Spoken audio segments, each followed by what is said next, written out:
Pertama dengan menyampaikan hadis Nabi tadi, yaitu mulai dengan mengucapkan kalimat bismillah.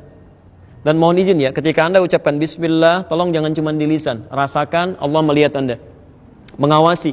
Sehingga kita ingin tampilkan wudhu dan berlindung kepada Allah dari godaan setan. Baik, mulai dengan bisa membersihkan tangan dulu, telapak ini, dengan menyela-nyela begini ya. Jadi bukan cuma begini, pakai sabun tapi ini nggak disela, itu tidak diinginkan.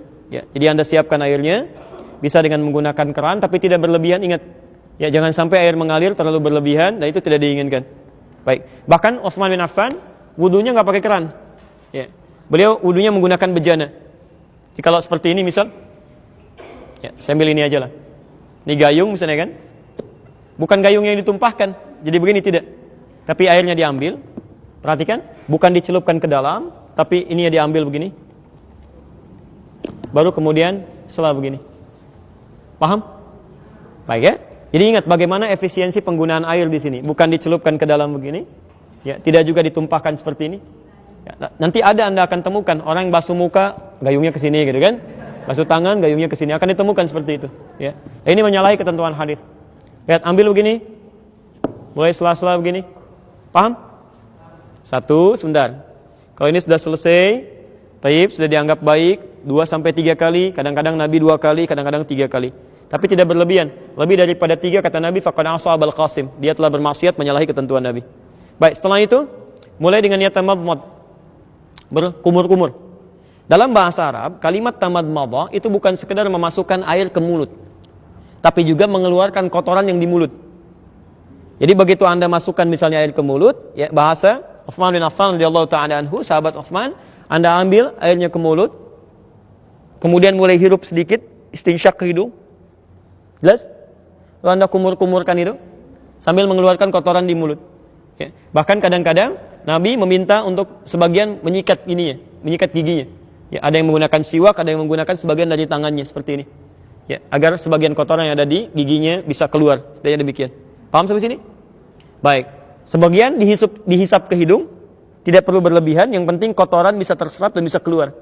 Ya, Anda bisa kuatkan, namanya istinthar. Istinthar itu menguatkan, mengeluarkan dengan kuat, menyebarkan. Bisa begitu. Bisa Anda tutup misalnya salah satu dengan jemarinya. Ya. Paham sampai sini? Baik, saya ulangi ya. Ambil air, sudah selesai, bismillah. Kemudian Anda mulai berwudu, kumur-kumur. Hirup sebagian, keluarkan. Jelas sampai sini? Baik, bisa 2-3 kali. Ini masuk dalam kategori sunnah. Artinya kalau Anda tunaikan, pahalanya banyak di sini. Tapi sekiranya airnya tidak cukup untuk mengerjakan yang sunnah ini, Anda bisa langsung masuk kepada yang pokok. Ada 4 yang pokok ini. Anda mesti hati-hati ya, jangan terjebak oleh setan. Nanti ada yang sunnahnya sempurna, tapi yang pokoknya tidak sempurna, maka wudunya tidak sah. Tapi kalau yang pokoknya sempurna, walaupun sunnahnya tidak sempurna, wudunya tetap sah.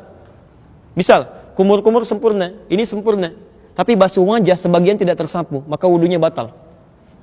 Tapi kalau Anda misalnya tangan tidak tersapu sebagian, yang sunnah begini, sebagian tidak tersapu.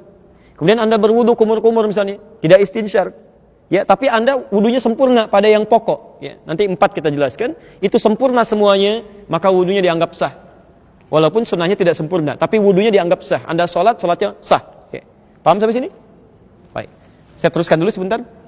Saya mau agak pelan-pelan ya supaya dipahami betul, dan jangan tinggalkan masjid ini kecuali kita paham apa yang kita bahas. Sepakat sampai sini? Baik, saya mulai. Bismillah. Perhatikan, ada 4 yang pokok berdasar keterangan Al-Quran di Quran surah ke-5 ayat yang ke-6. Pertama wajah. Saya ulang, pertama wajah. Nanti setelah itu kita praktekkan. Pertama wajah. Kedua, tangan sampai siku. Tangan sampai siku. Ketiga, kepala. Dan yang keempat, kaki sampai kedua mata kaki. Alhamdulillah. Kaki sampai kedua mata kaki. Wajah, tangan sampai siku, kepala, dan kaki sampai kedua mata kaki. Jelas? Berarti itu 4 yang pokok ya. Selebihnya sunnah. Ya, selebihnya adalah sunnah. Jadi kalau teman-teman di jalan misalnya menemukan air yang sangat terbatas tapi cukup bagi yang 4 ini, jangan dulu tayamum. 4 ini dahulukan. Nah, sekarang perhatikan bagaimana cara kita membasuhnya. Bismillah. Baik.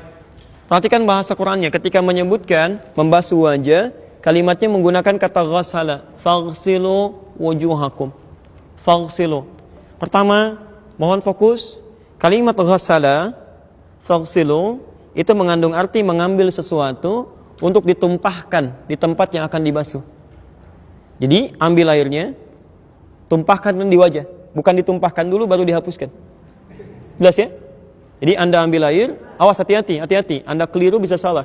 Ambil airnya, setelah itu kemudian tumpahkan di tempat yang akan dibasuh. Pertama apa? Wajah. Nah, sekarang perhatikan, apa batasan wajah itu? Apa batasan wajah yang dimaksudkan? Ya, boleh ya, kita lihat ya. Wajah dimulai dari batas dahi di sini, kening. Di sini. Turun ke bawah, bagian depan, tampak depan di sini, sampai ke ujung mata di sini. Maaf, perhatikan betul, termasuk bagian bawah telinga di sini. Ya, sampai ke dagu. Kalau yang ada jenggotnya, Anda sampai di selai begini. Nanti satu kali, tidak usah ngambil air lagi. Ya, nanti saya contohkan. Saya ulang ya. Bagian dagu di atas, bagian dahi di atas sini, sampai ke tampak wajah depan, sini, sampai ke bagian bawah telinga di sini, sampai ke dagu di sini. Yang ada jenggotnya sekalian di selai. Paham sampai sini? Baik, saya praktekkan ya. Bismillah. Ambil airnya, Anda tumpahkan. Sekarang perhatikan cara menumpahkannya ya. Bisa bermacam-macam, tapi poinnya ada dua hal yang harus Anda ketahui.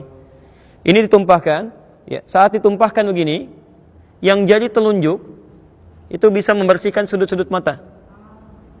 Ya. Jelas? Anda ambil airnya, tumpahkan, yang telunjuk membersihkan sudut-sudut mata di sini. Ya, sehingga insya Allah ketika Anda berwudu seperti ini, kotoran di mata pun bisa keluar. Tapi ingat ya, tidak ada isyarat spesifik apakah matanya terbuka atau tertutup. Ya, jadi terbuka boleh, tertutup juga nggak ada masalah ketika Anda tumpahkan itu. Walaupun sebagian pakar mengatakan akan lebih baik kalau terbuka supaya kotoran dalam itu bisa keluar dalam kelopak. Ya, di Anda masukkan begini, Anda basuh, telunjuknya mulai menyapu yang ujung mata di sini. Bersamaan dengan itu, jempol membersihkan bagian bawah di telinga sini. Paham? Baik. Perhatikan. Ambil air, tumpahkan. Tuh, otomatis tuh lihat. Kemudian ini. Ya. Dan selesai. Ambil lagi, dan tumpahkan seperti ini. Ya, selesai. Jelas? Baik, 2-3 kali. Maksud 2-3 kali itu begini, tidak harus Anda sampai 3 kali. Kalau sekiranya airnya cukup pada yang kedua sudah merata, Anda bisa cukupkan. Ya, kalau tidak cukup pada yang ketiga, sempurnakan sampai airnya mulai meresap dengan baik. Jelas sampai sini? Baik, ini bagian yang pertama. Kita belum selesai. Selanjutnya, saya mohon izin agak cepat ya, karena saya meng-cancel talim setelah ini karena harus istirahat, ada kondisi yang harus disesuaikan. Jadi mohon izin untuk bisa lebih fokus. Baik. Sekarang perhatikan, setelah wajah apa? Ingat, bukan tangan. Awas, bukan tangan, tapi tangan sampai siku. Apa kayak tangan sampai siku? Lihat sini. Kalau cuma tangan saja, yad dalam bahasa Arab, itu artinya dari ujung jari sampai ke sini. Ini tangan. Yad. Jelas? Baik. Tapi dalam bahasa fikih, setiap ibadah itu selalu detil. Sampai di mana kita harus basuh, di mana kita praktekkan. Saya beri contoh misal. Ini telapak tangan disebut kaf. Ini pergelangan disebut rusuh. Ini sa'id. Ini mirfaq, jamannya marafiq. Kalau cuma tangan sampai sini, katif, sampai bahu. Sekarang perhatikan, Anda dalam sholat saja misalnya, bagaimana cara telapak yang kanan menutup punggung yang kiri. Itu ada di hadis An-Nasai nomor hadis 886. Kata Nabi, letakkan telapak yang kanan, kaf al-yumna alal yusra. Letakkan punggung yang kanan di punggung yang kiri begini. Atau rusgha ala rusghi. Ya, ini pergelangan di pergelangan. Jadi ketemu pergelangan di sini. Ya, ini. Tapi langsung ya, tidak Anda ukur dulu Allah gitu kan? Enggak. Jadi langsung aja. Nah, ini ya. Nah, saya ingin tunjukkan maksud saya bahwa dalam bahasa fikih itu kalimatnya selalu jelas. Ya, tidak pernah samar. Kalimatnya jelas. Jadi kalau disebutkan rusghi berarti cuma sampai sini. Kalau disebutkan kaf cuma yang ini. Kalau disebutkan mirfaq berarti hanya sampai sini, tidak sampai ke sini. Nah ini artinya saat Anda berwudu, kalimat Qur'annya adalah meminta Anda membasuh tangan dari ujung jari sampai ke sini aja batasnya. Marafiq. Jadi kalau sampai sini salah, sampai sini keliru, mesti sampai sini. Ke sini pun berlebihan. Paham ya? Dan tolong diingat, bersihkannya, membasuhnya, menumpahkannya itu dari tangan ke siku, bukan siku ke tangan. Jadi bukan airnya diputar kerannya, lalu Anda tadahkan begini, siku Anda dibeginikan. Itu keliru. Kalau dalam bahasa Qur'annya keliru. Ya karena yang benar itu diambil airnya, kemudian ditumpahkan ke sini, baru dibasuhkan, turunkan kembali. Ya, nanti kita akan lihat kenapa mesti seperti itu. Ya, nanti ada penjelasannya. Ya. 3 kali selesaikan, baru kemudian yang kiri. Jelas sampai sini? Baik, ambil airnya, tumpahkan, basuh, turunkan. Sampai 3 kali sampai airnya merata. Baik, nanti kita akan lihat saat membasuh seperti ini ada situasi yang bisa kita hadirkan dalam jiwa kita, dan itu yang akan bisa menjadikan kita menjauh dari setan. Ya. Baik, yang ketiga, 3. Wamsahu biru'usikum. Baik, yang ketiga kalimatnya berubah dari kata ghassala menjadi masaha. Ya, dari kata ghassala menjadi masaha. Perhatikan detailnya bahasa Quran. Ya. Kalau ini bukan firman Allah, mustahil bisa seperti ini, mustahil. Ya. Dari ghassala jadi masaha. Wamsahu biru'usikum. Kalau yang ini artinya membasuh, menumpahkan air di tempat yang akan dibersihkan. Tapi kalau yang ini artinya mengusap. Usap. Yang dimaksud dengan mengusap di sini artinya airnya tumpahkan dulu. Jadi begitu Anda misalnya ingin mengusap bagian kepala, ya, biru'usikum kepala, Anda ambil airnya, nah tumpahkan dulu begini. Tumpahkan baru diusapkan. Jadi bukan ambil airnya lalu disampaikan ke kepala begini, tidak. Ya awas, nanti juga ada kasus sebagian akhwat ketika akan berwudu langsung tuh di jilbabnya begini-begini. Ada kasus begitu, itu nggak tepat. Itu tidak tepat. Tadi kita lihat yang tepatnya, ya. Karena yang dimaksud masaha itu bukan air diambil tumpahkan, tapi tumpahkan dulu airnya baru diusapkan. Paham?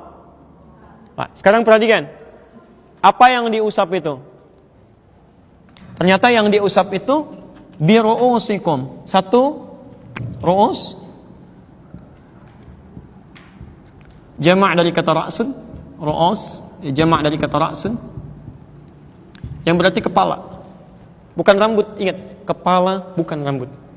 Jadi kalau ada orang berwudu hanya membasuh rambutnya saja, itu tidak sah wudunya. Oh, kadang-kadang ada sebagian laki-laki atau anaknya gitu kan, yang remaja tuh pengen cepat segera kan, rambut sudah rapi, kemudian wudu lagi batal, cuman rambutnya aja begini, takut gitu kan, nggak nyampe kepalanya, itu batal. Dia nggak sah wudunya, harus mengulang dia. Ya, paham sampai sini? Nah, ini nikmat dari Allah Subhanahu Wa Taala, disebutkan kepala sehingga semua orang bisa berwudu dengan baik. Kalau disebutkan rambut kan yang nggak punya rambut repot ya. Time. Dan ini yang menarik. Ketika Allah meminta mengusap kepala, menggunakan huruf ba di situ. Wamsahu biru'usikum. Padahal Allah bisa mengatakan begini, wamsahu ru'usakum. Tapi pakai ba di sini. Biru'usikum. Ya, kalau kalimatnya hanya sekedar mengatakan wamsahu ru'usakum tidak menggunakan ba, maka semua kepala wajib dibasuh dari depan sampai belakang. Habis. Tapi ketika menggunakan ba dari 14 fungsi tadi, ya, di sini terdapat 3 fungsi utama. Ba dalam huruf ini. Ya. Nanti ada orang Indonesia yang kuliah di Al-Azhar, alhamdulillah dapat gelar doktor S3 hanya membahas huruf ba ini aja. Ba di ayat ini dibahas dapat doktor tuh. Ya. Ya, teman-teman yang belum silahkan, masih ada huruf ta, huruf da, huruf jim, huruf sampai ya tuh. Masya Allah, luar biasa. Ya. Di bahasa Arab itu, saya di jurusan bahasa Arab itu luar biasa. Bukan cuman kalimatnya, hurufnya, harokatnya ada maknanya. Ya, makanya Masya Allah Quran turun dengan bahasa Arab tuh banyak hikmah di situ. Ya, banyak hikmah. Nah, sekarang ba yang pertama itu bermakna istighraq namanya. Ba al-istighraq, yaitu ba yang menunjuk kepada makna holistik luas, tanpa batas. Ya, al-istighraq namanya. Ba yang menunjuk pada makna yang luas tanpa batas, al-istighraq. Artinya, pada yang pertama ini, Anda diperkenankan untuk membasuh kepala, mengusap kepala setelah airnya ditumpahkan. Misal, Anda ambil airnya, Anda tumpahkan begini, kemudian Anda usap dari depan sampai belakang, seluruhan kepala. Jelas? Ya, nanti setelah itu, kalau hadis dari riwayat Utsman bin Affan radhiyallahu taala anhu, sambil telinganya kemudian sekaligus ya dibersihkan. Jadi tidak mengambil air lagi. Kalau hadis dari riwayat Utsman bin Affan radhiyallahu taala anhu, Anda ambil begini, tumpahkan, bersihkan kepala sampai ke sini, kemudian baru ke telinga di sini. Ya. Baik. Jadi lihat membersihkan telinga ya, yang telunjuk ini bagian di dalam di sini. Yang jempol bagian belakang sini. Jadi begitu Anda usap sini, kembalikan ke sini, kemudian ke telinga di sini. Ya. Jelas di sini? Paham ya? Baik. Ada hadis yang kedua yang menunjukkan Anda boleh membasuh ya atau mengusap bagian kepala kemudian mengambil air lagi untuk basuh telinga. Itu ada hadisnya. Jadi untuk basuh telinga ini sifatnya fleksibel, bisa langsung dari kepala kemudian ke telinga, bisa langsung kepala dulu, ngambil air untuk telinga. Jelas di sini? Baik. Sekarang perhatikan, ini yang unik. Kenapa menggunakan huruf ba? Karena tidak setiap orang ya, punya potensi bisa menyapu, mengusap semua kepalanya. Mungkin ada orang yang mohon maaf, ada luka sebagian di kepalanya. Ada ikhwan yang kena luka misalnya kan, nggak bisa diusap semua. Bagaimana caranya? Maka fungsi ba di sini adalah fungsi yang kedua, namanya at-tab'id ma'at tahdid. Ya, membasuh sebagian dari kepala itu, tapi ada batasnya. Sampai ubun-ubun sini. Jadi kalau Anda sedang ada persoalan, kemudian tidak membasuh, tidak bisa mengusap secara keseluruhan, Anda boleh mengusap sebagian dari kepala, batasnya di ubun-ubun di sini. Ya. Dan Masya Allah, ini juga bagian dari kemudahan untuk akhwat sekalian kan? Ada yang sedang berkerudung, berhijab, tidak bisa misalnya membuka di tengah-tengah kebanyakan orang, misal sebagian tertentunya, ini boleh, Anda tidak usah lepas jilbabnya. Ya, Anda ambil airnya, tumpahkan, misalnya di sini aja, sah wudunya. Ya, sah itu sah wudunya. Ingat, awas ya, nggak enak itu karena belum terbiasa. Karena belum tahu ilmu, membiasakan sesuatu yang keliru, belum membiasakan sesuatu yang benar. Dia nggak usah dicopot, apalagi misalnya ada yang ngambil air, dibasah-basahin di sini gitu ya. Nah itu nggak tepat ya. Islam itu memudahkan, tidak menyulitkan.